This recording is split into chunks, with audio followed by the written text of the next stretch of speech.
I pressed the button.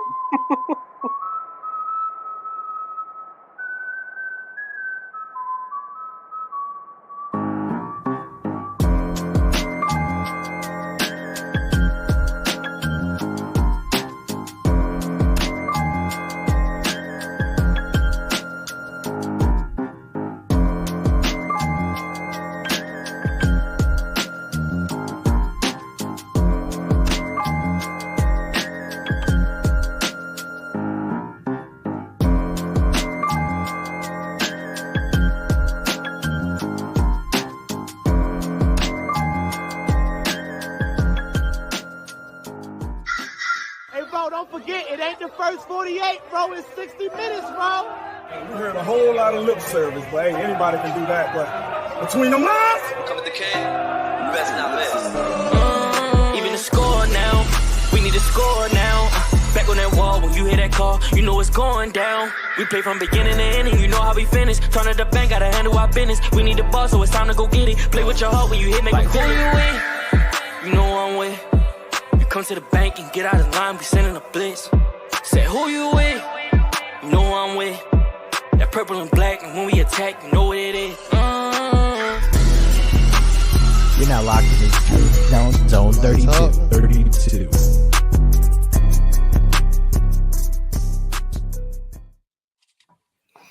And we are live. Ladies and gentlemen, welcome back to another episode of the Zone 32 podcast.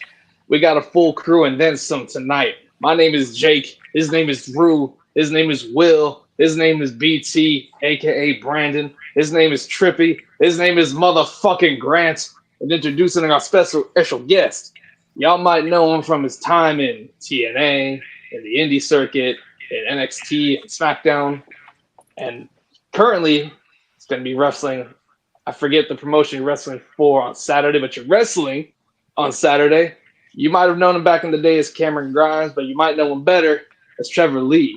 Say what's up to the people. What's going on, guys, man? Thanks for having me on here. My man. There you What's go. up, Trevor? Before we get into the game review, our man Drew has prepared a speech because he needs to address a few things. I wrote a whole speech. I'm going to take the sunglasses off. This is a very, very serious topic here. What are you laughing at, Grant? Bad things happened. I have to, I have to own it, take accountability. All right. So I've spent a lot of time over the last 48 hours reflecting on my actions on X/Twitter after the Ravens Commanders game. I want to start this off by acknowledging that the specific tweet from 2 days ago is being taken out of context by individuals such as the Kid Gowie and other people who don't like me, harbor feelings of personal resentment towards me. I am by no means a therapist, but I feel like they should probably seek some kind of help being that obsessed with me. I'm seeing them use the tweet to push a narrative that's completely untrue so that they can cover up their own shortcomings and being unentertaining. Rather than putting the effort into their own content, they try to belittle me and put me below them. If anybody's taking the time to get to know me, watch the podcast, read any of my tweets, they know that I don't have a mean bone in my body.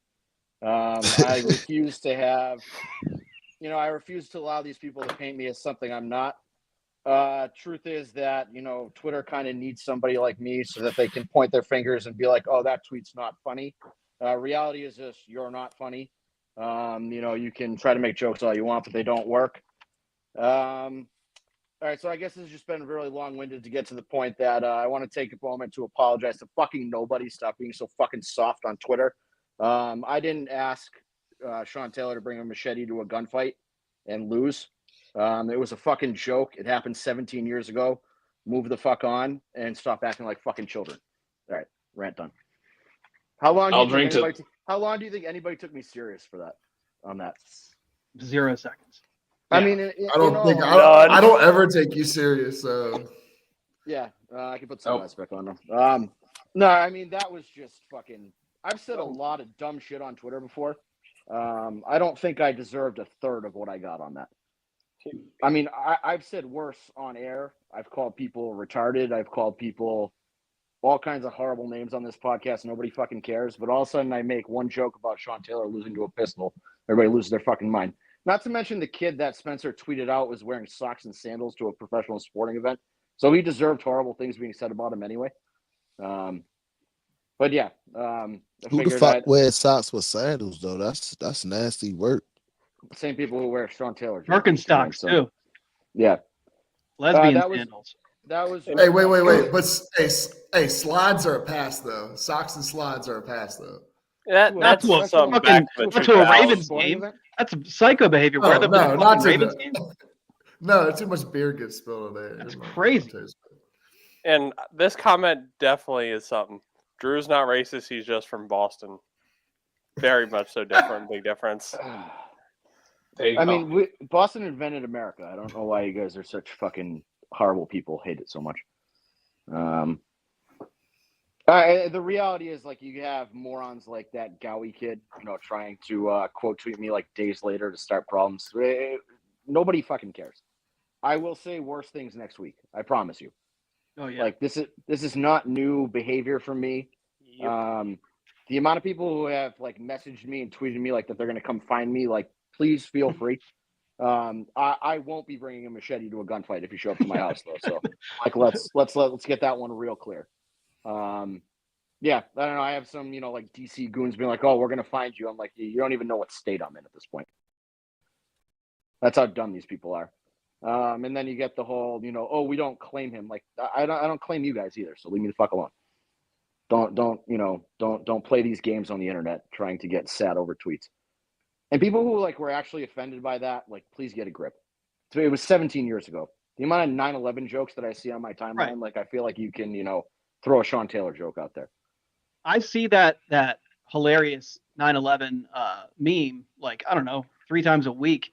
The one where it's the Twin Towers and it's pasta sauce coming out and noodles and so and it's like Who said, what is this texted to name? somebody and it says Oh, like thousands of people died and then they responded Mamma Mia. That's a funny fucking meme. You can make 9/11 jokes, okay? You deal with tragedy with humor. It's a coping mechanism. Everybody does it. If you don't, if you get offended, I mean, go be offended somewhere else. Drew's allowed to say whatever the fuck he wants. You can put. I that mean, they comment make back jokes on the at screen. funerals. What do you You say? can put Chris Smith's comment back on the screen because I'm going to pull up on him on Thanksgiving weekend. So we can address those problems. Chris Smith is not a real person. I'm not going to say his real name on air, but yeah, it's We got to see a I would've just assumed- Michigan fan. he may or may not have been the best man at my wedding. So I'll pull up at any point. All right, let's move on. Let's move on because there was a game that happened on Sunday. Hold on. You want to allude? Okay. Well, no, the spirit of the episode is apologizing. I feel like we've kind of ran over our guest here who we brought on to apologize for stealing from Will. So, floor's yours. No, it's a coincidence that we both bought tickets in the same section and we both paid $73,510 for the tickets. Yeah, a complete coincidence. I actually bought and resold mine, so it's not that big of a deal. How much did you spend $73,000 on AFC Championship game tickets too, or is this your first time spending? Yeah, this was the $73,000 most tickets? expensive game since that AFC Championship. Because I went to that last year against the Chiefs. What a heartbreak! It was kind of funny because the last 3 games I went to at the bank was against the Steelers at the end of the season last year, then the AFC Championship, and then against the Raiders. So I was starting to believe that I was becoming a jinx on the team. So I was very happy to be there last week and actually be able to witness a win again live. Yeah, I don't like those numbers. You're gonna need to continue that was pretty bad. or you will be banned from the building. Yeah. Yeah, I don't even want to tell you about last year's streak. It was bad. The Shit way how the happens. Ravens going, Cole Jackson can't come to no Raven games. Stay his ass where he at. Nope, Right. you cannot. Yeah. Canadians are not welcome. Right about that. People Hey, forget Trevor, that- question. You have a thick Southern accent of some sort. I think North Carolina, right? Yep, that's correct. Yep. How did you become a Ravens fan? So see, being from North Carolina, I grew up a Tar Heels fan, and when I was in elementary school, that was the year JJ Redick just absolutely beat the shit out of the Tar Heels. And I remember just crying on my couch as a little child. And I gave up sports. I said, I'm done with sports. I'm not going to go to school and get picked on for losing for stuff that I can't even control. So I was done with it. And then, I focused only on wrestling, and then I pursued a career in doing that.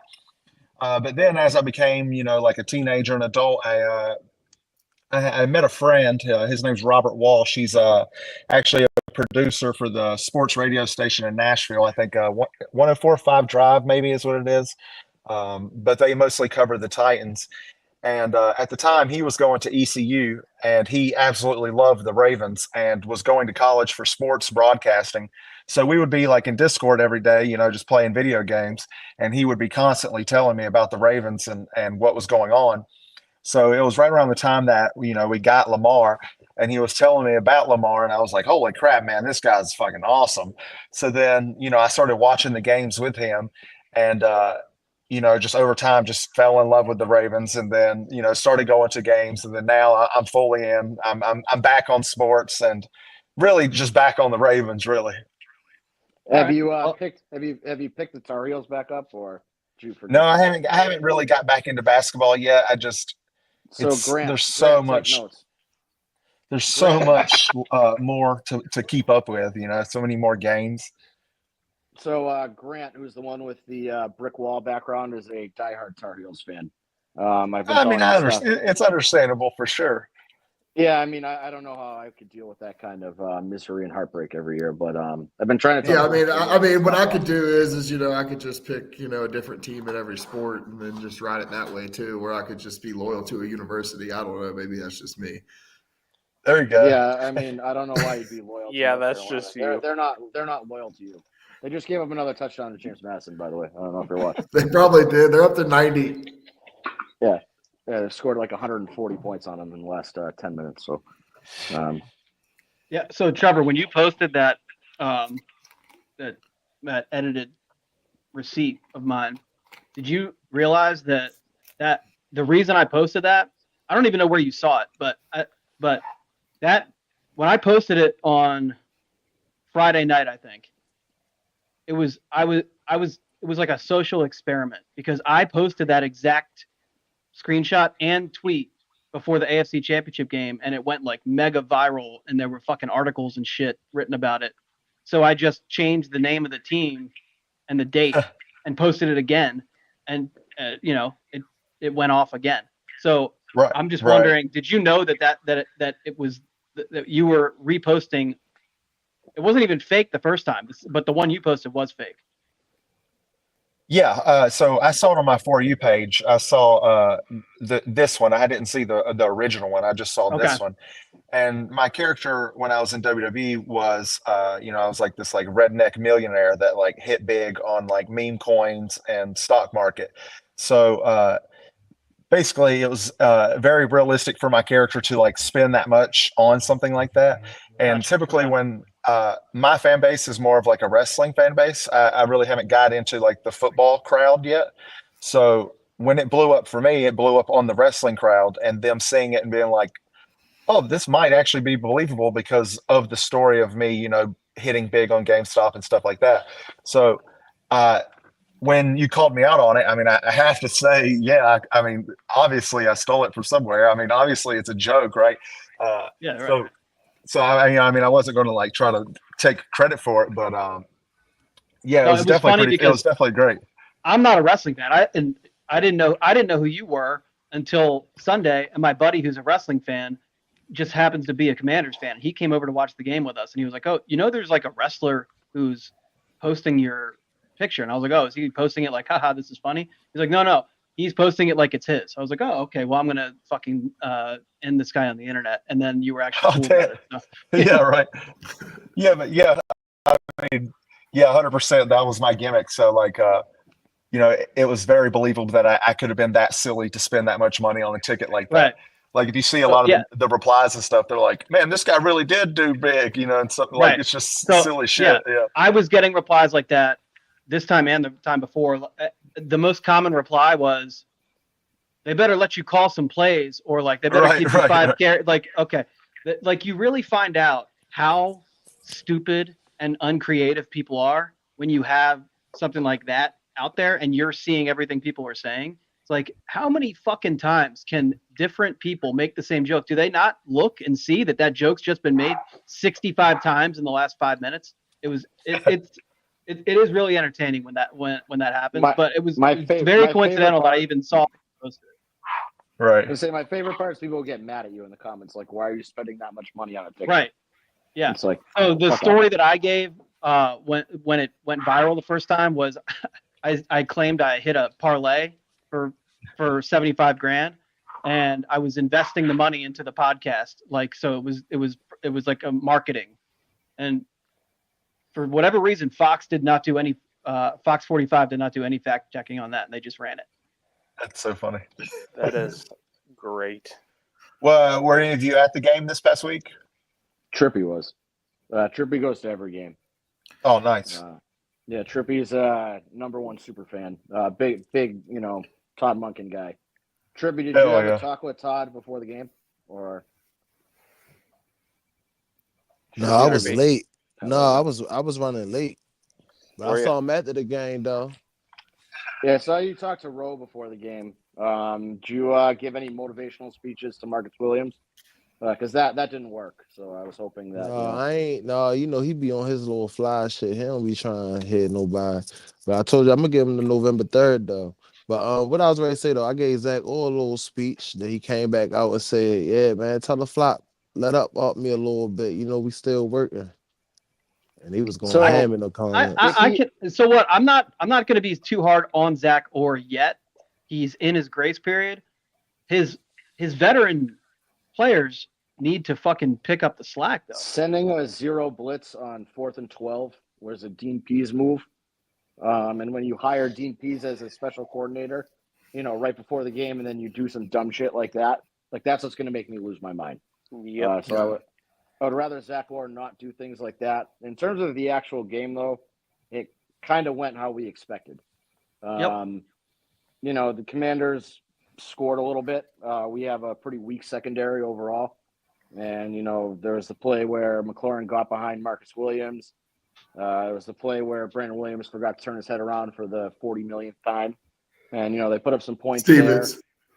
Or Stevens, yeah, whatever. Brandon Williams, Jesus. You called Marcus Williams a paperweight, so now Brandon Williams has been on my mind all week. Because that was your insult towards Brandon Williams for like 2 years running. Hold on, I need to clarify something. There's a comment from Max on the screen. Trippy is partially responsible. I was walking around my kid's soccer game, telling all the dads if they could get odds on a Yannick sack to take it. So I'm taking some credit for Yannick's performance on Sunday too. Producer Max coming in clutch here with being live in the comments. This is Max's first time watching the podcast live. Because we have a wrestler. Because we have a wrestler. He's produced every episode. He listens to all the dumb shit we say on and off air. First time he tunes in live because we have a wrestler here. And he's going to re-listen to it later on. Yeah, he's just going to have it on loop. He's actually screen recording it right now, I'm sure. And then, again, just to Derrick Henry is really fucking good. I don't, not really much else to say there. It was nice to see Mark Andrews get a Drew confuses Brandon when drinking. No, I do that all the time. It's not an alcohol related thing, Max. Mark Andrews getting touchdown pass is great. Mark Andrews causing the second turnover of the year for Lamar, not great, but second interception. He did have second interception. Well, I'll let that slide. Whatever, shit happens. Bateman had a really good game. I don't know how much more I want to say about that because I like still making fun of him on the internet. It seems to motivate him. One of these days he's probably going to dunk on me online, but I'm okay with that if he keeps putting up games like this. In your defense, bullying works. That's right. 100%. Fuck Stan Marsh. Bullying is cool. This took like 2 years of my time of making fun of him, but it finally fucking worked out. So yeah, Falele even looks better after our bullying of him. He's not great, but he seems to be serviceable. I don't love the Macari at left guard over Voorhees, but I guess not broke, don't fix it. And yeah, fuck Marcus Williams. I've said that already, but fuck Marcus Williams. Oh yeah, and Zay's a legitimate wide receiver one. So anybody who was yeah. questioning that can go fuck themselves. But So yeah, I think the defense could have looked better if Mark Andrews didn't, hand the ball to the Commanders on our first drive. It would have looked even better because we would have scored on that drive. We were fucking just marching down the field, and then the Commanders were already in scoring position at the end of that return. So like that sequence right there was basically like didn't they score? Or do they kick they a got field just a goal? field They goal. kicked the field goal. Yeah, so that was a 10-point swing. And then the next drive down, I believe the second drive was the one where Linderbaum fucked up that third down snap, that shotgun they snap. settled Rolled for a it. field goal. Yeah. So I mean, we really should have been up 14-0 when we ended up 3-3. Yep. Yes, But I mean, that's correct. again, credit to us. We said it for the first 3 weeks, like shit didn't go right, but we just kind of stuck with the game plan. Didn't try to do any dumb shit on offense. Stuck with the play action pass, stuck with the run, and ended up winning. Like that's shit that would derail the Ravens earlier in the year. Closed kinda the gotten game. away from You that. closed it out, right? Like Yeah. it was a 7-point game in the box score, but I was at no point in the game did I feel stressed. At no point. I was There's a couple confident. points where I was like irritated, where I was like, Yeah, but I wasn't stressed that like something was going to happen and like the momentum was going to shift. I'm confident now.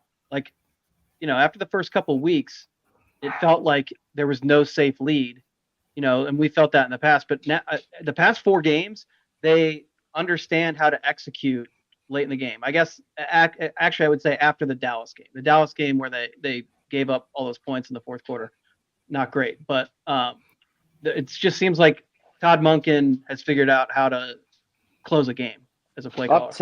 up 10, Whoa. sending the house on. Damn, 14-12. Aaron Judge just hit a home run. I hate him so much. Fuck Garrett. But no, I think that game went exactly how it should have, and I think that Monkey called a great game with creating mismatches. They found the guy to pick on with St. Juiced, so they attacked him pretty much at will, whether it was sending somebody in motion to single a one-on-one situation. I think that's winning football, and Lamar's been able to utilize more of the play action this year because of Derrick Henry. So Lamar can throw from the pocket, he can throw outside the pocket, he can play action, he can run, he can do everything. But when you're more or less dimensional, whether it's the offensive line not giving the protection that he needs, which they've been playing better lately, or you don't have a running back that's a threat like a Derrick Henry, you kind of handicap some of those strengths that Lamar has. But now that he's got the full kind of repertoire, like you can see what he can do, and he's performing better this year than he did last year. All right. And it's So 20 on that, it's a Grant, big on that game. note, Lamar Jackson. Okay, and this is going to come across like a homer take, maybe, I don't know. But if you're being honest, as a fan of the NFL, as somebody, even as anyone who watches football, there is no quarterback on the planet playing like Lamar Jackson is right now. Not even No, close. I mean, but there's nobody on the planet that can do what he does, and that's what people take. He's take for executing in granted. every single way he can. Everything. It's and what incredible. kills me the most is when you have professional athletes that are now analysts and they're like, he's not a great thrower of the football. That drives me fucking nuts. The touch that Right. man throws, his vision down the field at all 3 levels, like he throws one of the best deep balls in football. He's got one of the strongest arms in football. He doesn't cut it loose a lot because that's just not the offense that we develop. We're a yak team. And Deep ball completion percentage is a wide receiver stat. It is not a quarterback it stat. is. And speaking of that, there needs to be a new wide receiver stat that needs to be, if it equates to a drop and it's an interception, it needs to be a wide receiver stat, not a quarterback stat. Because it's not Lamar's fault that his guys can't catch the fucking football. Or you So, make like- a separate category for quarterbacks that it's like, turnovers that aren't their fault. Make a new fucking name for that, but something that you know what I mean? Like, Yeah. like But I think so like if Lamar is in shotgun and Linderbaum does that shitty snap and it gets recovered by the defense, that's gonna be a fumble on Lamar. No, it's a fumble on Linderbaum. I don't think so. It is. No, you're right. It's a fumble. If it's a on the bad ball. snap, it is. If it's a bad snap, but I think back to Zach It's a Orr. fumble Like on I the think center. he's fine. Like remember, like Mike McDonald kind of was the same situation. It's when You you're gotta so troll. exotic in your play calls and you run a whole bunch of different coverages and different masks, running split coverages on each side of the field. When you're doing all that shit and you're a new coordinator coming in, like there's a lot more that has to go into it. So you're figuring out, okay, am I going field or boundary? Am I going down or distance? Am I plus one and on this side? Like, how am I going to send my pressure? Do I need to utilize a stunt on this? Like, I think there's so much that goes on when you're in a complicated type defense where you can use a lot of manipulation tactics. And he's fine. And if you look, it's a lot of like big plays that the call is right, but it's players not making plays. Yeah, and that's right, not on but Zach Orr. Marcus Williams is in a key spot and let somebody get behind him. My hope for Zach Orr is that his next step is, getting away from using guys like Eddie Jackson and Marcus Williams because they're not good. Like that he starts, messing with the personnel and puts the better guy out there, whether that's a Darius Washington or Braid or whoever the fuck it's going to be. Like that's I got to think be Bra- his I mean, next I evolution. think This is Braid a good deserves a comment shot. right here. Zamboni also makes a good point here. Baseball has earned runs. Football should have actual INT versus drop pass. I guess my whole thing is like, who really cares? Like the defense, we turn the ball over. Like they got the ball. I don't really care who it gets Well, charged to. we're in an era where there's cherry picking that happens. So like we were talking about Lamar and how well he's playing. Why is it? I shouldn't even ask the question. But when Lamar is playing like this, people go out of their way to tell you why someone else is playing better. It's fucking crazy. Like if Jaden Daniels had what were they? 4-1 coming in, 5-game stretch where he was playing really well. But you would have thought he had like 15 touchdown passes. His touchdown. Caleb Williams has more touchdown passes in one game than he's got all year. So Jaden Daniels coming into the game had 4 touchdown passes and 2 interceptions. And they were talking about him as if he wins this game, man, MVP favorite. What are we talking about? Like, and again, I like Jaden Daniels. He's fucking awesome. I like watching him play. But the way that they were talking about him coming in, they're putting so much behind that. And Lamar has what has he thrown for like 700 plus yards the past 2 weeks and 6 touchdowns? yeah, but if you're talking head retard on FS1 or ESPN or wherever the fuck you are, like if you build up Christ. What? Advisors here. Guy who's tweeting out love letters to Lamar 2 years ago, and now all of a sudden he hates him. But anyway, if you're ESPN or FS1 and you got one of these hot take shows, if you build up Jaden Daniels the week before, say, oh, he's an MVP front runner if he beats Lamar, blah blah blah. Next great thing, I build my team around him, and then he loses and comes up short. You then have another week of content on the way down of like, yeah, I guess I crowned him too soon, and he's not ready. And, yeah, but they do that. They do that to every other quarterback. That's my point. Right, but that's if how a guy has content. a 1 or It's 2 not game actual stretch, picks. they talk about him like he's fucking Christ or something. And Lamar They did it to has been doing Purdy. this for 6 years, and they talk. They do everything they can to do the opposite. To say like why what he's doing isn't that great. It's fucking crazy to me. It's just like. And obviously, it's like we notice it more because we're Ravens fans, but it just is illogical to me. Every single person pushing the Lamar can't pass and belittling everything he does are all people who said he should switch to running back when he came out in draft. Like it's all people who are doubling and tripling down on a bad take rather than just taking it on the chin and moving on. I mean, even Ryan Clark is trying to fucking walk his dumb shit back now, and it's like. It's too late. He's already won 2 MVPs. It's been 7 years. Like, fucking stay in your lane at this point. The time to walk it back with Lamar and just kind of admit you were wrong was like 5 years ago, not now. Right. So, after a unanimous MVP, I think you should probably like stick to other things. If you were shitting on him before that, a lot of people did it. He shut everybody up. He should have anyway. But they still fucking keep going. It's crazy. It's Well, insane. he was almost a 2-time unanimous. He was 1 vote shy. Right. And the guy, Johnny. the one guy, man. I think that It guy was said Aaron if Schatz he, from Football Outsiders, right? yes, he was I the think one so. and he already said right now if we had to vote on MVP, he would vote for Lamar Jackson. So I he's don't know doing how exactly you what could Drew vote said. for anybody but Lamar. Yeah. Agreed. But I believe the betting odds are in favor of Mahomes, which doesn't really matter right now. It's like if you had to vote right now, then those betting odds don't matter. The odds obviously are stretching it out over the full season, so there's projection going on there. But I think, yeah, I mean, right now it would be unanimous, and if somebody didn't vote for him, they should be like executed on live TV. Let's get Hey. Trevor's thoughts on the game. Trevor, what do you think about it? Because this man About was this in person. Commanders game, right? Yeah. Yeah. Yeah, I definitely think that we definitely saw there that Jaden is still a rookie, right? Like you said, that 4th down play and like sending the zero blitz, like I kind of see a little bit where they're coming from because like you want to pressure them and like our pass rush is so good that like you want to like kind of like put hands at least in his face and try to maybe hopefully get a turnover there. But I mean, he was good enough to like perform and complete that 4th down. So like, and when it comes down to like the media, like wanting to put over Jaden, like they ultimately, I feel like they know Lamar is the MVP. And if they don't say that Jaden is as good as they're saying he is, then it's just like, okay, well, he just beat a rookie. So they got to like build this guy up and make it believe like, man, if he beats Lamar, then I think he will be an MVP. Because if they don't say that, then it's just like they're not getting the hype around the game that they want, right? So, and then now, like you said, they have a whole week of content of being like, yeah, maybe he's not ready and all this crap and just the whole like ups and downs of just the media, right? The media but has I think become pro wrestling at this point.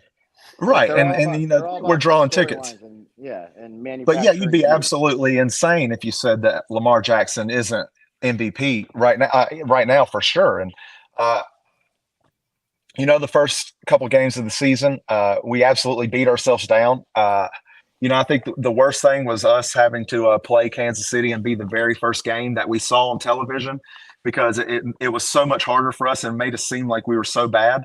But then if you watch the rest of the games that week, we were like, holy shit, the Ravens aren't that bad. We just had so many penalty yards against us.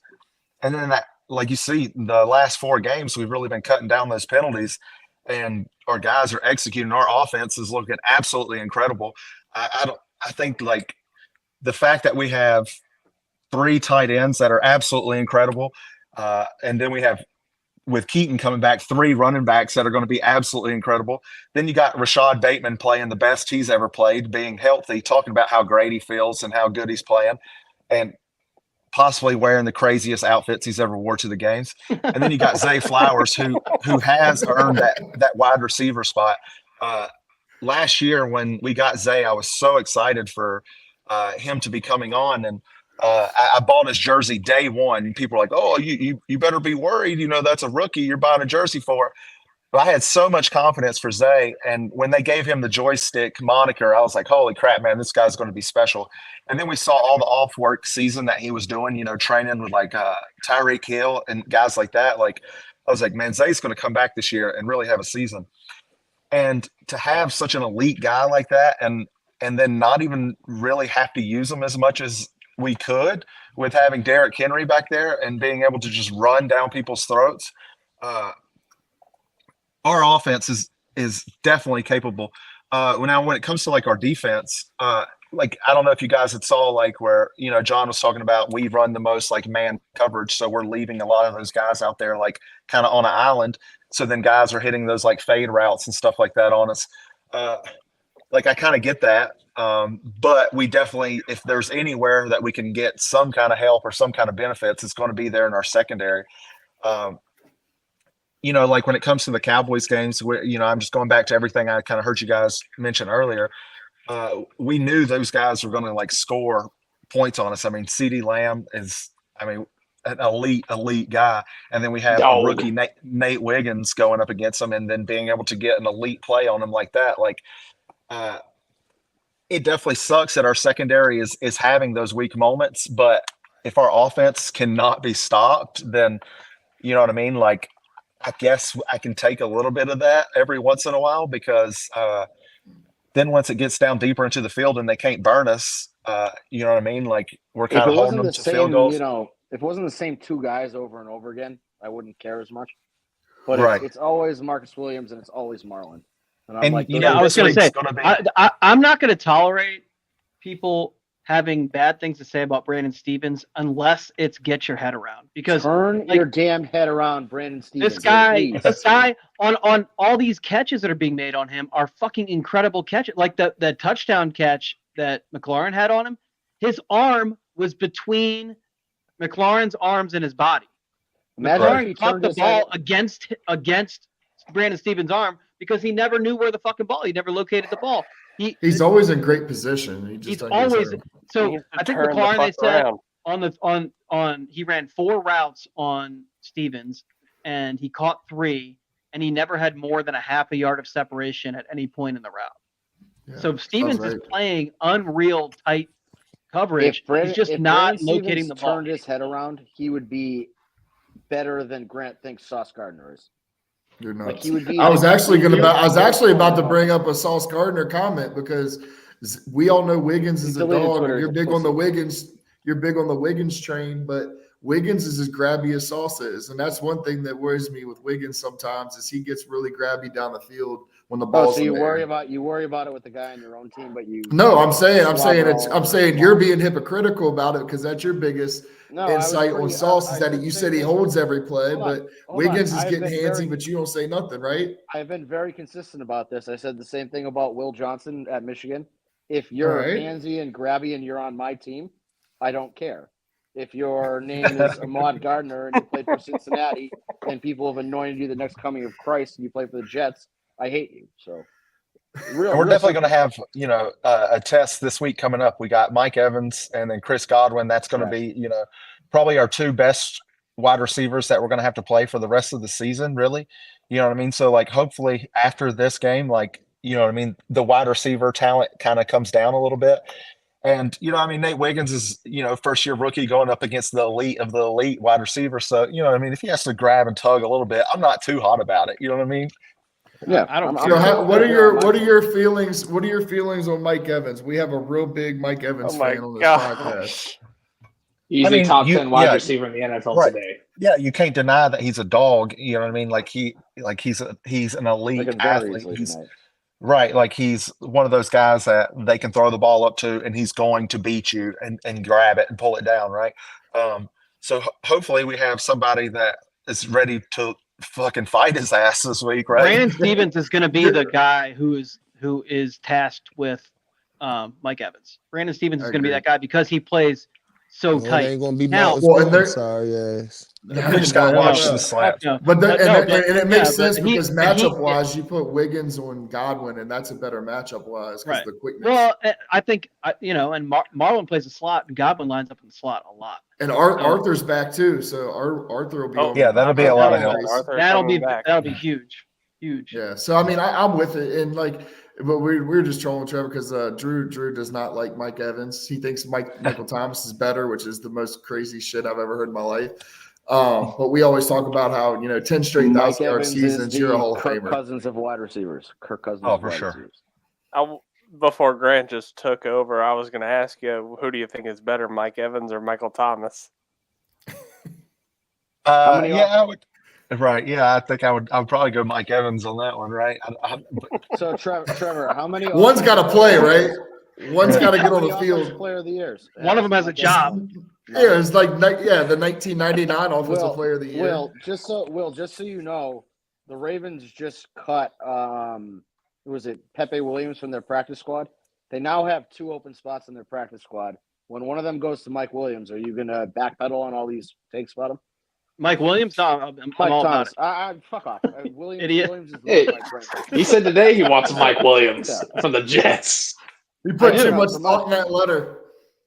Yeah. Too much. It would be a good roster. That was all ChatGPT, to be honest. I put the Scarface bad guy speech, a apology letter from a noted racist that we hate, and I forget what else I put in there, and then I gave like a general context of what happened. The Conor McGregor.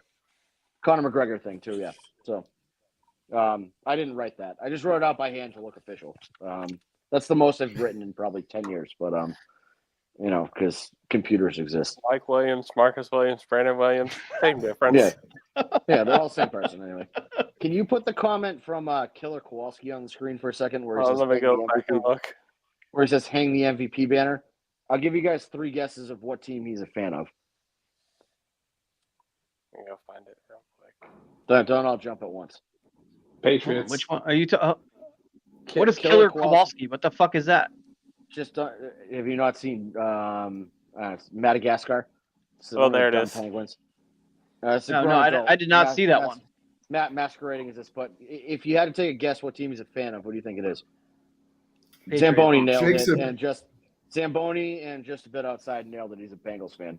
I'm talking Oh my about God. Oh, okay. Talking So, about hanging fucking banners. Well, just so you're aware, Drew, this one came from that bald fuck Tom. Imagine thinking MVP means anything. we also said Drake Drake May May's sucks. better. Yeah, he also I didn't Yeah, see that. I saw him shortly after the Patriots got fucking routed at home by C.J. Stroud. He's worried for Drake May's life because their offensive line is so bad. I understand where he's coming from. Learn how to a kick a new- field goal, Charlie This Brown. is a new territory for Tom. Doesn't really know how to deal with like a bad football team. So, he had 20 years. He sold the soul of the devil. Now no he end in deal with sight. the, No end in sight. Yeah. They're like back to being like the pathetic '80s Patriots. Yep. At this point. Back when they had the Path the 90s. Patriot logo, which they should go Tom back remembers, to. Tom Flying remembers Elvis this. He was sucks. in his 20s at that point, so he remembers all those terrible years in the 80s for them. Getting embarrassed by the Bears in the Super Bowl. Yeah, But still. it's always Bengals fans that have something dumb to say, or Bills fans talking about hanging banners. Like, you guys don't have any banners, so fuck off. They have AFC Championship rings, incest, and chili spaghetti in their bloodstream. Their words are not meant to be taken seriously at all. Killer Kowalski Simple is as not from Cincinnati, for the record. He's a Canadian, which makes it even worse. Oh, that's Okay, way worse. so he commits those acts in Canada, where they have those faces that just go up and down. It's like Terrence and Phillip. Yeah, I really don't know why he thinks the Bengals are good, but it's sad. I feel bad for him. I feel like he was introduced to American football and just, for some reason stuck with the Bengals, and it was a very bad life choice that he made. My guess he's trying to be Oedipus. I hope his igloo melts, to be honest. I do have a question for Trevor because, all of us here normally, we go back and forth on the offensive line. What are your thoughts on the current offensive line situation, Trevor? I like. Uh-oh. Oh, we lost. Looks like we lost Jake, and Trevor may have lost service. So Trippy, I got an offensive line question for you since you're there. What are the vibes like of the there he offensive is. line? Oh, walking into Trevor's games? back. We got them back. We've got them both back. It looked good for real. I still think Patrick McCarry, he be out there struggling a little bit, but right now let's just go with the offensive. What's their confidence like though? Like walking into the game, they kind of got a little swagger now, or Man, one I ain't gonna lie. The only one I see got some swagger, look like he ready to go out there and mollywop some shit is Roger. Roger just got fair. this. He got this He's got the swag face. to him. He's Yeah, got the he got that look too. But I like what the offensive line doing so far. I feel like we should just roll what we got right now. I hope we're ready to pull the trigger on putting Voorhees back in at left guard if McCarry struggles to the point where it negatively affects the game. And the same thing with right guard is that you're ready to make the switch to Cleveland when if Falele falls off again. But I don't think Falele gonna fall off though. No, I agree with you, Trippy. He's been getting better every game, but no, the approach to offensive line needs to be McCarry and Falele right now. The offensive line is performing at the level we want. Like, we're running the ball down people's throats. Right. We're barely getting sacked. We're executing our offense exactly the way we want it. So until either one of those guys shows any weakness, you leave them in because they're confident. The whole unit is cohesive and competent together. So don't fuck with it. Right. Lamar's had 700 passing yards, in the past 2 weeks. Yeah. On top of our running game still being the number one. Like, I feel like what we figured out with the offensive line right now is definitely where we should keep it. Like we said, unless there's errors that are coming up. But, this week also as well will be another big chance for the best kind of defensive tackles that we're going against. So, like, this will be able to tell if, like, this is our lineup coming up. Yeah, is Vea going to demolish, Makari or Falele, or will they kind of, keep doing what they've been doing? So it'll be interesting to see. Well, and that's like we were talking no, about. And we were talking about a little bit earlier in our other chat, but like my thing is like I don't want it to be as like, oh man, fuck Falele. But I think if we're putting our best people out there, I think Ben Cleveland gives us one of our best chances. Now, what Falele does, and the reason why is he's not a guard. Like, he doesn't have the feet for a guard. He just gets in the way, and that's a good thing about most teams run to the right side. So he just is kind of like, if we do a lot of zone running, he just tunnels and gets into a space. He doesn't have to have a responsibility to climb to the next level or gap down or anything like that necessarily. He just kind of falls on people. But with what we need to do and get to the next level, a lot of times, I just think I don't know what the whole Ben Cleveland thing is. It doesn't make sense because when I watched him at the end of the year last year, we were all on here like, who the hell is this guy? Like, he was on the left side all this time. They moved him to the right, and he was graded out the best right guard, the last 3 games of the season. And I think that you have to give that an opportunity. When he came out and said, oh, didn't get many snaps at right guard in training camp, like, that's weird to me. Grant, let me ask you something. Let me ask you something about that grade, right? And I make fun of PFF grades. And, I mean, I do too, but I think that I'm kind of about to, right? I'm kind of about to right now. So, do you think maybe playing next to Tyler Linderbaum consistently is just a recipe for success for the right guard? Like, not only that, but I think that, and I think that a lot of the progress that we've seen with the offensive line, especially on the right side, isn't necessarily now. Falele has been playing better, but that's not saying much because he switched to Rosengard. Terrible. Rosengard, since that switch, Rosengard's so athletic on the right side, on the outside, that he can do a lot of things that not a lot of tackles can do with that type of mobility. And he's smart too. And then you have Linderbaum, we all know what he's capable of. And, he's arguably the best center in the NFL right now. So when you sandwich him between those two and you just have a big-ass body in there just to kind of get in the way, you can do a lot more. But like I said, he has progressed. But as bad as he played the first couple games, I think the only way for him was up. Now it's to see what he can do consistently moving forward. Yeah, so I just wonder if Falele looked worse than he really was. Now, I know you're going to come back with, like, you're looking at his fucking footwork and all that. Whatever. I'm just saying what – the plays that people point to, was an issue. That's what I'm getting at. Is Makari I agree with that. Makari, where he's got former All-Pro Ronnie Stanley on his left, current All-Pro level player Tyler Linderbaum on his right. You can hide Makari a little bit more, and Makari's, his skill set is going to shine more where he's not. He's not the tone setter, So and I'm saying that Falele is not a guard, Makari's not a tackle. Makari's an interior offensive lineman. So when you put him on the outside, you're exposing him, and it's just not his strength. Right. So I don't know. I just don't know that. Like, there was a lot of focus after week 1 on Falele, and I feel like people have hung on to it. It wasn't just him. Well, but I'm saying people specifically have hung on to that about Falele, and I don't know that it's as warranted. Well, it's not as warranted, but I don't know that it's warranted at all right now because they're playing well. He's the only guy this past game, by the way, who did not have a QB pressure credited to him. So, like, he's playing really well, and like I just made the point about Lamar. Okay, everybody shit on him after week 1. He had some really, really bad reps on tape. Now we're getting these reps of him fucking, like, whether it be last week where he literally tripped and fell but fucking blew up a defender. This week, he was downfield a couple times. He came out and absolutely fucking vaporized a defensive back on a pull. So, like, let's give him some credit because we shit on him after week 1. Let's give him some credit. The guy has earned credit. So guys play when you better. say when you say give him credit, he's doing what he's supposed to do.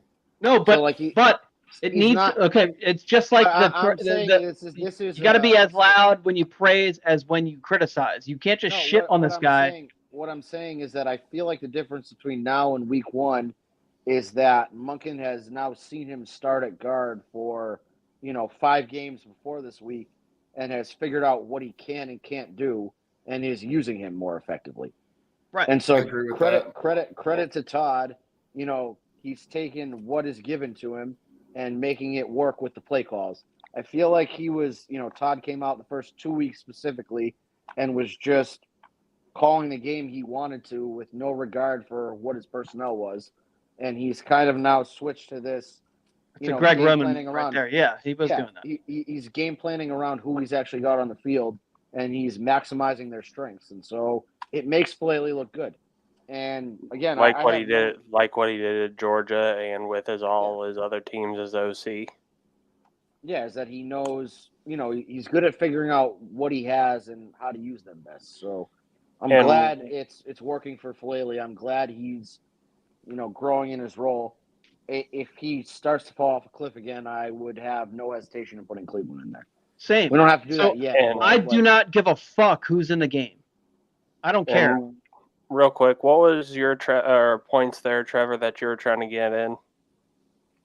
Oh, I was just going to say, the guys, they play a lot better when they're winning, right? So like they're having progression, they're having success with this stuff. So that, they're going to be more confident in those roles. They're going to play a lot stronger. And like you said, he's sandwiched between Rosengarten, who's playing incredible for a rookie, and then Linderbaum, who's incredible. So like sometimes you really do just need that key piece of just like you said, just a big guy to just kind of block the role there.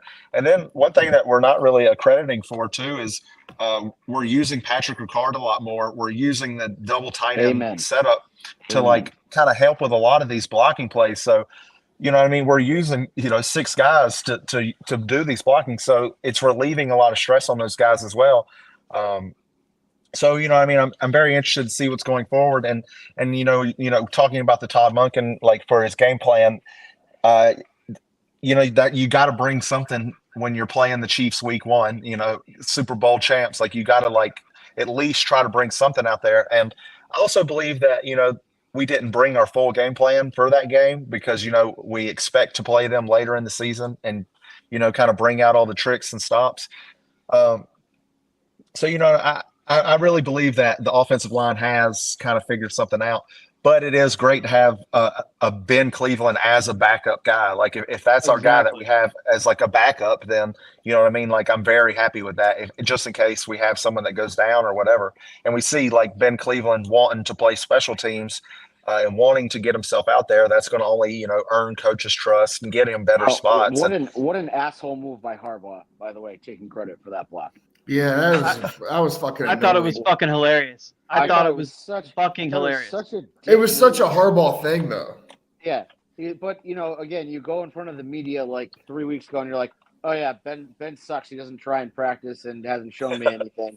And then he finally does something on the field, and you're like, "Oh yeah, that was my idea." It's like, dude, fuck. All right, so let me just throw this out there. Ben Cleveland is like have you looked at his fucking Twitter? He's a moron. He posts pictures of like dirt in the bed of his truck and shit. Like he's like he is just like a fucking guy. He's a true country boy, man. He is. So like, I honestly, I kind of feel like maybe John saying that was like I think that maybe speaks to Ben Cleveland. Like that maybe that motivated him. Maybe that got through to him. And like John going out there and saying he's taking credit for Ben Cleveland blocking a kick is. I bet Ben Cleveland and John Harbaugh are they have dinner together on Sunday nights and shit. Like, hold on. It would not surprise me at all. Ben Cleveland doesn't eat dinner on Sunday nights. He goes out and fucking kills squirrels in his backyard and like. He kills Ben. He kills them in John Harbaugh's backyard, and then he brings them in and they eat them for dinner. Maybe. I already talked to Ben. I said, "Hey Ben, if you got a problem with John Harbaugh, tell him Trip you want to have a talk with him." And ever since that, I guess he been getting a little active though. But I mean, we'll see though, man. Like like Trevor said, it's a good thing we got him as a backup though, so that's still cool. But I mean, I like to I see do the like Ben that. Cleveland No, experience. I like that Ben Cleveland was like, hey, let me get on that field goal block team. I Big feel like country. Trippy is like I don't know, like the vibes whisperer for the team. Like he just pulls these guys aside and has a little conversation with them, and it turns their seasons around. But hey, Grant, don't you think that maybe, like, okay, Ben Cleveland got called out by John Harbaugh publicly a few weeks ago, and then next thing you know, he's requesting to be on the fucking field goal team and blocks a kick? Well, there is no shot. Bullying works.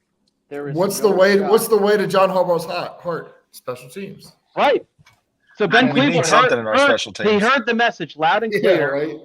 He heard the You guys are message loud and putting, clear. Way too much faith in Ben Cleveland's mental aptitude. There is none. Listen, it all adds up. This all adds up. Hide the squirrels. I mean, no disrespect to him. Again, Rosengarten gives me the same vibes. Just a moron with no doesn't care about his body. Just wants to hit something. And so, I mean, maybe John Harbaugh channeled that into hey, I won't let you hit things on offense, but you can go play special teams and hit some people. After I saw him do that, I was like, maybe we should use him in on 3 snaps a game. Put him in as a defensive end. Why not? I was gonna say, is he a D tackle? Fuck it. I mean, Travis Jones. He's basically Calais Jones Campbell with zero technique, but he's the same size as Calais Campbell. If you say go Basically hit that do guy, I guarantee you he goes and hits do that a guy. flip flop with how we did with Pat Ricard. Right. I mean Travis Jones can't play every snap, so I'm okay with giving Ben a couple snaps there. What a season Travis Jones has had this season too, by the way. Yeah. Yeah. Oh, yeah. When he came out of UConn, so I grew up in Connecticut, so I have friends back. I have one specific friend who's a huge UConn fan. He's like, this kid's going to be a fucking problem, and he was not lying. I don't know how he fell to the 3rd round, but thank fucking God he did. He is an issue. I think that's he's the number another thing, 98 on the too. defensive line that plays well, unlike Grant's friend Brandon Williams. Paperweight. But I think that a lot of things with that help that too, because Travis Jones is a stud, but Travis Jones is playing out of his freaking mind. But a lot of that too has to do with Betabike being so dominant that he's getting nothing but double teams. Oh, So, for sure, for sure. You gotta It's free the Aaron somebody up, Donald effect. It's the same. yeah. And credit Travis to Spencer. Jones is Credit to taking- Spencer because he's the first one who made that comparison, and everyone killed him for it. Everyone thought he was nuts for it. It is so funny how perfect. That is the most perfect comparison ever made, and everybody wanted to kill him for that comparison. Oh my God! And there may have been one person on the podcast right now who was on that train, and I think me and you, Drew, were like, it's a valid take. Yeah. I mean, I'm not a film guy. I find people who watch clips on the internet and try to pretend that they know exactly what's happening to be exhausting, but Spencer knows his shit, so I'm not gonna if he wants to come up with a comparison like that, go for it. All he said was that they trained together, that Matabike emulates him and how he trains and how he develops himself, and that he was baby Aaron Donald. He didn't say he was Aaron Donald. He was baby Aaron Donald. I mean, also, it doesn't hurt that, a certain clan member that we all dislike, immediately jumped on that. And oh, yeah. went the opposite that's direction. really why we jumped so hard on Spencer's side of that. 100%. Yeah. I mean, she could tweet the sky is blue, and I'm going to be like, no, it's not. It's a different color. Hey, by the way, Grant's got his old grandpa glasses on, I think. He does. Yeah, Grant. Oh, they were blending into your background. Yeah, they're in honor of Todd Monken. Yeah, your whole head is basically your head's just head brick. Floating. Grant thinking that Todd Monken was 143 years old when we hired him is still one of the funniest things that ever happened. I did. All right, so I think we should probably move into talking about the Buccaneers, right? Yeah. I want to say something off color. Oh boy. Hurricane Milton was supposed to go through and destroy Tampa. I feel like we're going to actually destroy Tampa. So Hurricane Derek is gonna destroy. Hurricane Derek's going to show up and just fucking wreak havoc on them. So Hurricane Lamar. yeah, Hurricane. It's a good thing that the Bucks Pirate Ship Stadium doesn't have a roof because they'd have two buildings that need $100 million repairs.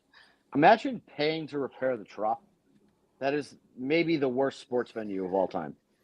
Like I would just be like, okay, this is a sign we should never play here again. Hey, in unrelated news, I just want to Jose Ramirez just went deep. Mention this that Wander Franco's contract was $182 million. Wander Franco also grooms 13-year-olds. So. Yeah, so what I'm saying is the Rays have the money to cover the roof because they don't have to pay that guy. They still paid a pedophile. People forget. They did. They try to make a pedophile the face of their franchise. This is what happens. Hurricane Milton was karma for that. And then the damage we're going to do in Tampa is the follow-up to that. So,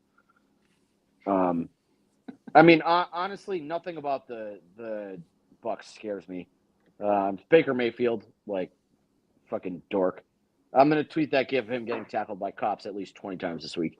Oh, Max has requested that Trevor does like a full-on pro wrestling promo on Baker Mayfield, so we can clip that and put that out. So that's coming. The producer has requested this. We'll the producer channel that before we get out of here. We'll do our game picks and everything, and then Trevor, you're gonna have the floor to heel talk Baker Mayfield because we are the bad guys coming to ruin their fucking night. In all honesty, there is no aspect of the Bucks that scares me in the slightest. They have, Godwin and they have Evans. I don't think that they're going to put up enough points to keep up with us offensively. I mean, Derrick Henry is on pace for like 2,000 yards and 23 touchdowns. Like nobody's stopping him at this point. So like, I'm just going to sit back and enjoy the show offensively.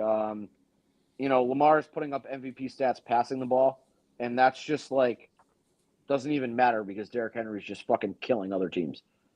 And then, it's Baker Mayfield. Fuck him. So I'm not worried about the Bucks at all. And maybe I'm getting a little too cocky after 4 runs in a row, but I'm not at all afraid of them.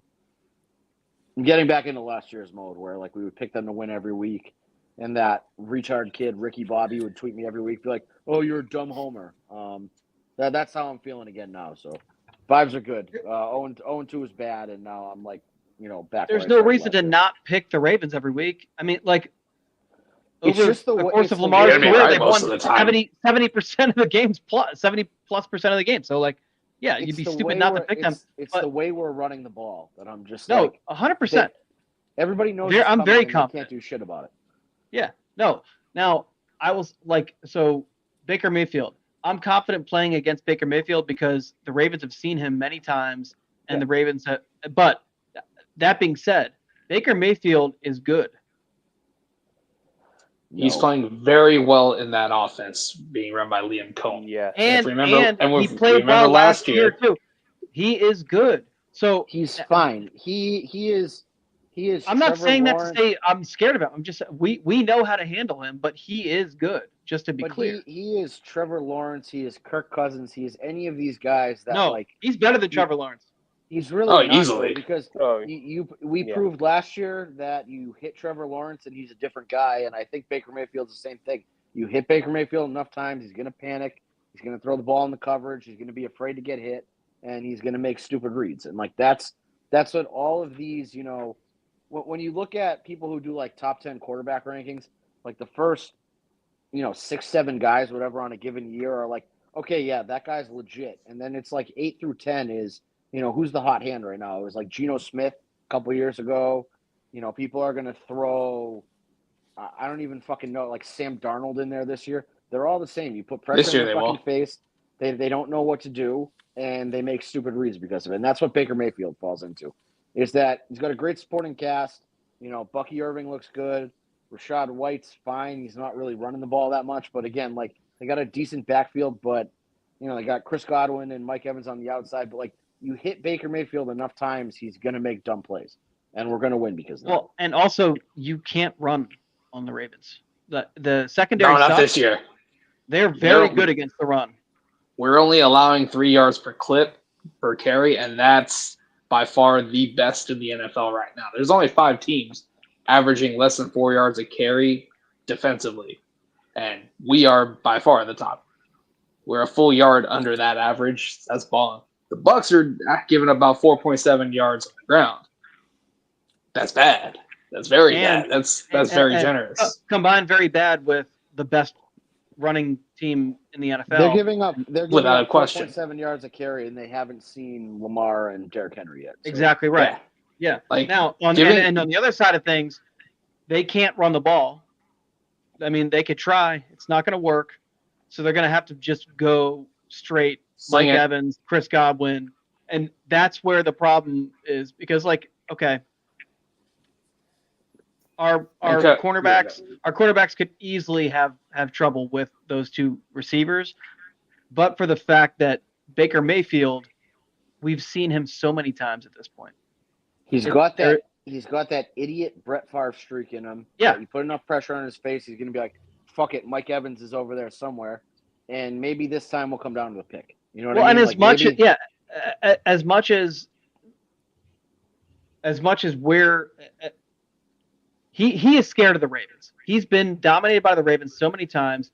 He's made so many stupid fucking plays against the Ravens over the years. Like, you think back, and I understand, like, people say that was Cleveland. That was Cleveland. Dude, so many times. Like, I think it was even in the remember that, like, I think it was the first game of the season in 2020. Yes, it was the pandemic year. I think it was his first throw. Was like he tried to throw a screen pass and it was an interception. Like, the guy. The only win I remember him having was the one where Nick Chubb ran wild on us. So right, he ran for like 200 yards. I think Baker Mayfield threw for like 130 yards that game, so it wasn't even like, a Baker Mayfield game. Correct. So maybe I'm not maybe this is like a mental trap game for me, but just nothing the Bucs do scares me at all. Like, there is nothing there that I'm like, maybe Mike Evans or Chris Godwin's going to rip off a long catch because, Marcus Williams is a moron and can't cover, or for some reason Roquan's one-on-one with them over the middle and they get a big play out of it. So fucking what? Like, they're not going to be able to put together sustained scoring drives against us. Again, the Bucs are the Commanders. Yeah. Again, they're an NFC team that's playing well, and we're going to prove to the world why they shouldn't be, treated the way that they are. Okay, just a reminder, at this point now, he's 22-1 against NFC competition, if I remember right? 21-1 or 22-1. The only loss was to the Giants, the fucking Giants. The Giants, the 2022. And they had a former Ravens assistant on there. So 2022 Giants, yeah. Which and it was one of those dumbass games where we gave up a 10-point lead in the fourth quarter, I'm pretty sure. So it was. Mark Andrews dropped the ball in the end zone, and then shit went south. Yep. The all whites. Yeah. Imagine that. So the NFC thing is real. They don't. Everyone talks about this match is up. This is bad. No, they don't see Lamar. It's not the same. You cannot replicate Lamar Jackson in practice. There is the only reason that teams like Kansas City, Buffalo, the Steelers play the Ravens tight every single time or have a winning record against the Lamar-led Ravens is because they've seen him so many times in a game. That's it. I mean, I know this sounds like cliche. The NFC is just not as good as the AFC. It's really what it boils down to. You're not playing superstar quarterbacks in the NFC. There really isn't one. I mean, people are talking about Caleb Williams might be a top 5 quarterback in the NFC, and I'm not sure they're wrong because who the fuck else is in the NFC? Right. There's no teams over in the NFC that are, a legitimate threat. There is Patrick Mahomes on the Chiefs, and like it doesn't matter what Lamar does, he can't counteract Patrick Mahomes.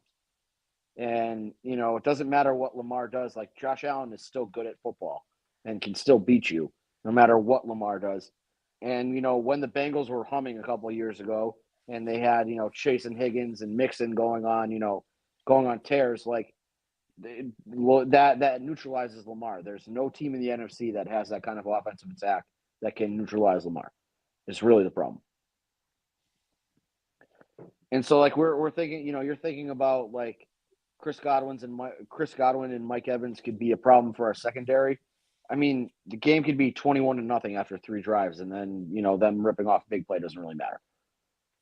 So that's just kind of how I'm viewing the rest of our schedule at this point. Is that other than when we play the Steelers, because it doesn't matter if we're 0-16 and we're playing the Steelers and they're 16-0, like that's going to be a game just because it's a rivalry game.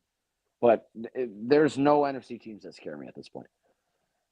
Agreed. And there shouldn't be. The results speak for themselves. The only time that we've lost to an NFC opponent with Lamar under center, they had a former Ravens assistant who knew John Harbaugh. There isn't one on that Bucs staff. So there you go. Nope. Like, they might put up some points. I don't think it'll be enough to win. But I feel like that was out in Tampa. Oh. No. No, you're not. I know you were talking about going down. Yeah, I'll be there on Monday. I'll be there in Tampa. No. Oh shit! you're We're gonna going, check Trevor? in. Oh, shit. There you go. I've never been to a game in Tampa, but I feel like that would be a fun place to go. That's on the list for sure. Yeah. Yeah, it's a Raymond fun James stadium. Stadium. I Yeah, mean, it's it fun. was the side of our first Super Bowl victory, so there is that. But anyway, y'all want to get into Jersey picks and scores? Let's do it. All right. Well, this week, we haven't worn white jerseys and black pants this season, and I don't think we're going to wear white jerseys and black pants this week. I'm going to throw back to week 5. I think we go white-purple, and I'm going 37-24 Ravens. I can see the Bucs scoring garbage time. I mean, they're tied with the Commies for most points scored in the league this year. Again, that was because of that bullshit, because the Saints' defense is hilariously bad. So, I mean, there's that. It's like when Miami put up 70 points on the Broncos last year, and everybody's like, oh, their offense is great. Look at how many points a game they score. And it's like there was an anomaly in there. So You say Exactly. 37-24? 37-24. Okay. Yep. Grant, what's your score prediction? All right. Jersey wise, I think we do go white on black this week. Score wise, I think if we play our game defensively, I could see like what Drew said, we could jump out big early and then, some points are scored in the second half. I'd like to see Zay Flowers utilized in the second half this time, especially he's got 9 for 132 in the first half. Don't know how he doesn't get a catch the whole second half. Don't phase him out of the game plan. Stick 9 to of it. 9. Yeah, 9 of 9. Didn't get a target at all the whole second half. Weird to me, but you keep utilizing him. Buccaneers defense is very susceptible. I think we run wild on them, but we do need to get the passing game involved because even though we can run wild on them, this is a game where we just need to keep honing in the chemistry and the timing and all that, spacing on the routes, like all the little things that we need that we're going to have to solidify before we have to go play like a formidable defense. I think it's going to be 27-17. All right. We lose Trippy? Yeah, we lost Trippy there and I'm not seeing him behind the scenes. All right, BG, give us your score. I'm going to go. Oh shit! As far as jersey pants goes, I'm going to second Grant here. I'm going to go with white and black. They haven't done it this year yet, and it's due time. As far as score goes, I'm going to just kind of wing it here and say 32-24.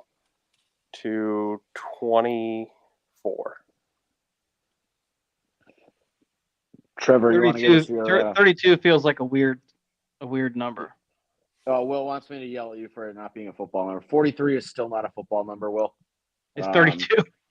I've had multiple experts weigh in and say that you're just out of your mind for saying that 43 is a football number. Listen, I said the number, and it was late in the show. It was late in the show, and then I just had to defend it. Then I just had to defend it. It's just not a football number.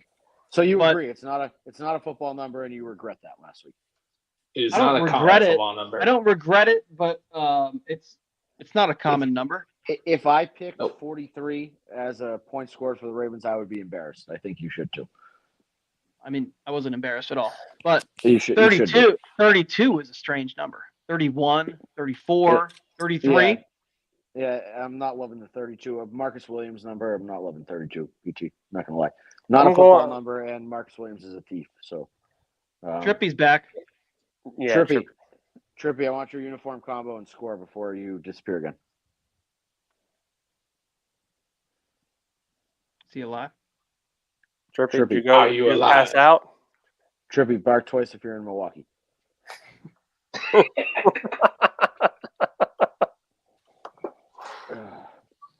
All right, Trevor. All right. Well, Trevor, give us your score prediction and jersey combo prediction.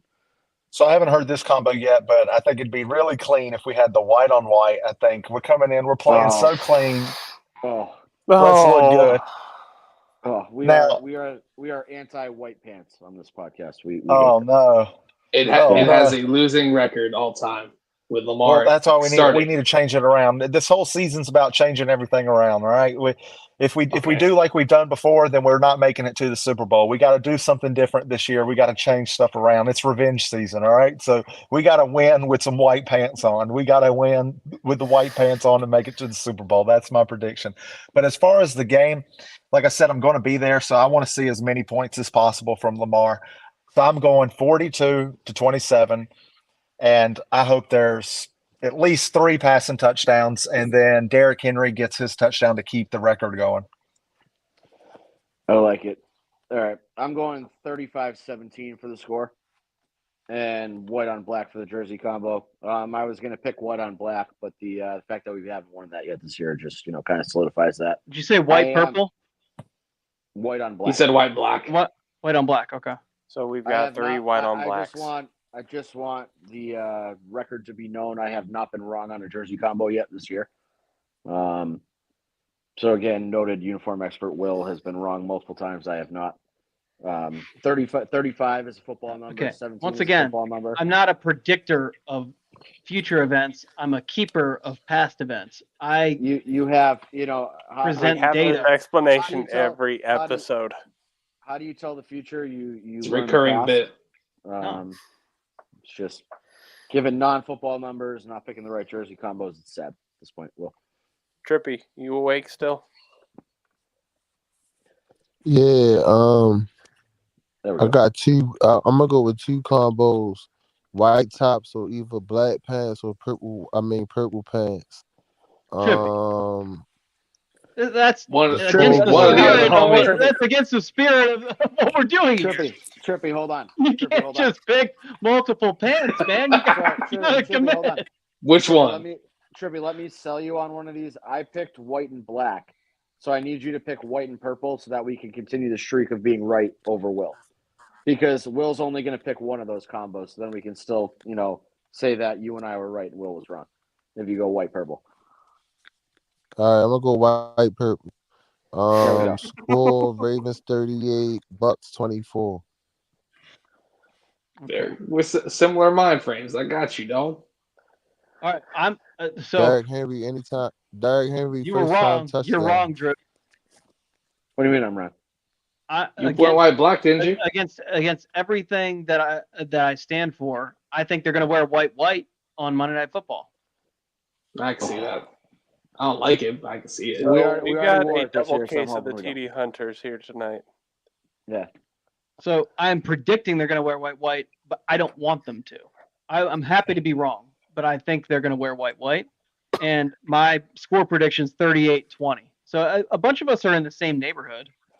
Yeah, I feel like this is a perfect game of, 30-plus points. I guess it kind of depends on how it goes early. If they're going to be 35, 38, 40, somewhere in that range, all makes sense to me. Definitely not 32. Definitely not 32. I put a lot of money on the Ravens not scoring 32 points. Okay. The odds on that are minus 5 billion. They will not I score was- 32. I was just thinking, too, do we have to rebrand from Zone 32 podcast because of Marcus Williams?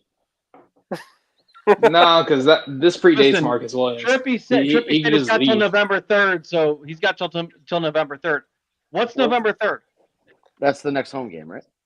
Yep. Okay. All right, Broncos. perfect. That makes sense.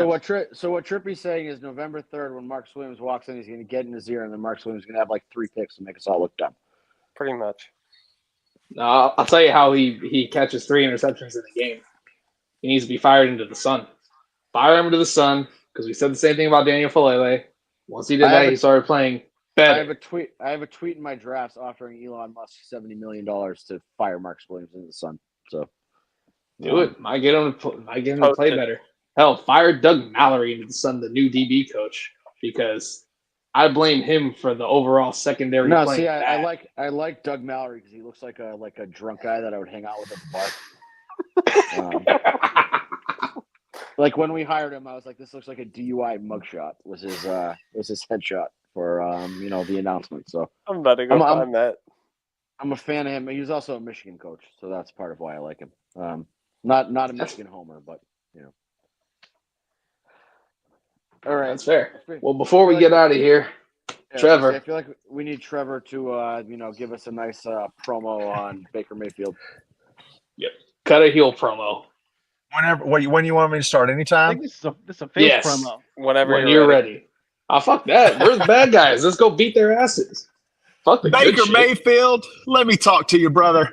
When Monday Night Football comes rolling around, you're going to wish you were on Undercover with Eli Manning. But unfortunately for you, everybody's going to know it's you. Baker, you've been throwing shade at Tom Brady. That's fine, because Lamar Jackson's going to be throwing fades to Zay, baby. And don't even worry, because when the king comes busting through that A-gap, the whole Buccaneers team's going to be running away. They're going to start firing the cannons for us, Baker, because the flock's coming to Tampa. And when those dark clouds start to roll in, that's when the Pirates go back down under and try to tuck themselves into the sheets. Baker Mayfield, we're coming! Ravens by a million! I dig it. I like it. My man, that was fucking perfect. So, The consummate listen, Trevor. professional. My I feel man. like we got to put the "Who You With" instrumental behind that. We do. That absolutely, Max. That is your job. But anyway, I'll get that all chopped up. Don't worry. yep.